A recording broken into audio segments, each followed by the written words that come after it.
আমরা জানেন যে আমরা 143টা আবেদন পেয়েছিলাম।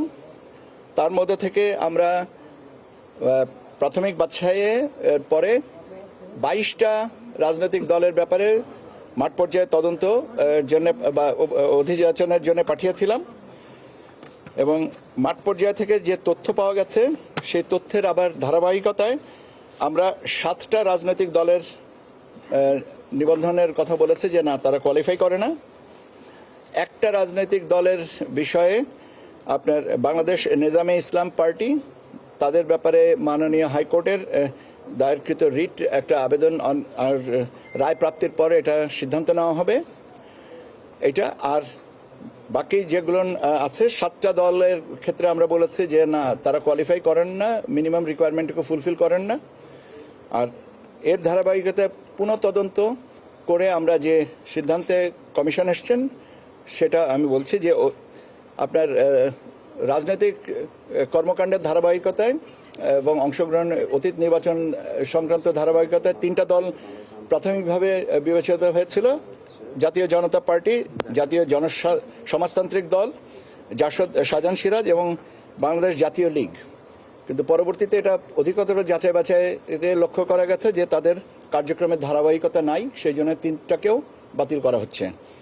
এবং আর যেগুলো ছিল তার মধ্যে থেকে Aam Janatar Dal, Bangladesh justice and development party, Bhasani Janashakti party, Bangladesh বেকার মুক্তি পরিষদ, জনতার দল, মৌলিক বাংলা, জনতার পার্টি, বাংলাদেশ গণতান্ত্রিক পার্টি, এই 8টা দলের সঠিকতা না পাওয়ার জন্য নামঞ্জুর করা হয়েছে। তাহলে আমরা 3টা দলের কাগজপত্র সঠিকতা পেয়েছি এবং সেই 3টার দল হচ্ছে বাংলাদেশ সমাজতান্ত্রিক দল মার্ক্সবাদী, বাংলাদেশ আম জনগণ পার্টি এবং জাতীয় নাগরিক পার্টি এনসিপি। এই 3টা দলের ব্যাপারে এই নতুন প্রার্থিত নিবন্ধনের বিষয়ে এটা কমিশন মনে করেছেন যে এই 3টা দল রাজনৈতিক দল হিসেবে নিবন্ধন পেতে পারেন এবং তাদের ব্যাপারে আগামীকাল পত্রিকায় আমরা বিজ্ঞপ্তি দিব যাচাই বাছাইয়ের জন্য, অভিমতের জন্য। এবং 12 তারিখের ভিতরে আমরা এই অভিমতগুলোর সময়সীমা, জনসাধারণের সময়সীমা নির্ধারণ করে দিচ্ছি এবং এই নির্ধারিত সময়সীমার মধ্যে যে তথ্য পাওয়া যাবে সেটা পর্যালোচনা করে চূড়ান্ত সিদ্ধান্ত নেওয়া হবে। এই 3টা দলের নাম একটা হচ্ছে যে বাংলাদেশ সমাজতান্ত্রিক দল মার্ক্সবাদী, বাংলাদেশ আম জনগণ পার্টি এবং জাতীয় নাগরিক পার্টি এনসিপি। ঠিক আছে? তাদের দলীয় কার্যালয় হিসাব করে পেয়েছে কিনা এবং তাদের কতগুলো কার্যালয়ের অস্তিত্ব পেয়েছেন? 2 ধাপ।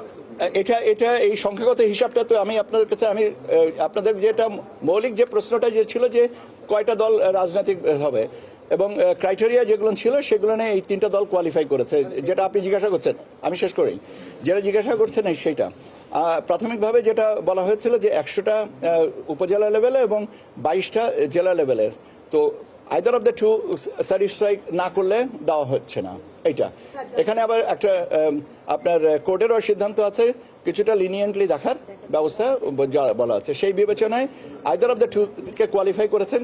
ন্যূনতম সামান্য যদি কিছু শর্টফল থাকে উপজেলা লেভেলে বা জেলা লেভেলে, তাহলে সেটাকে বিবেচনায় নিয়েই ওই সহনশীল বা মানে লিনিয়েন্ট ভিউতে নেওয়ার কথা হিসেবে এটা করা হয়েছে। আর আপনি কতগুলা সংখ্যাগত যদি কয়টা এটা বলেন, আমি ভাই এই মুহূর্তে আপনাকে বলতে পারছি না, এটা পরে আমি বলতে পারবো।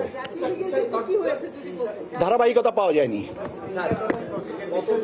প্রতীকের বিষয়টা এখনো পর্যন্ত যেটা আমার কাছে যেটা আমার জানা আছে যে এনসিপি চেয়েছে শাপলা কলি, আর একটা দল চেয়েছে কাছি, আর একটা দল তাদের প্রতীক পরিবর্তনের জন্য অনুরোধ করেছে। সেটা নিয়ে এখন সেই জন্য এই প্রতীকটা বলি নাই।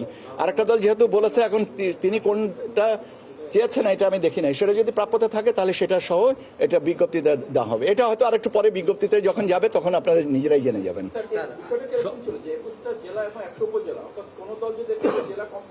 আমি বলেছি তো যে সংখ্যাগত হিসাবটুকু আমি আপনাকে স্মৃতি আমার নাই, মনে নাই। তবে সামান্য জায়গায় শর্টফল থাকলে, সামান্য ধরো 98টা উপজেলা কভার করেছে, এই 2টার জন্য জিনিসটাকে আটকানো মানে করা হয়নি।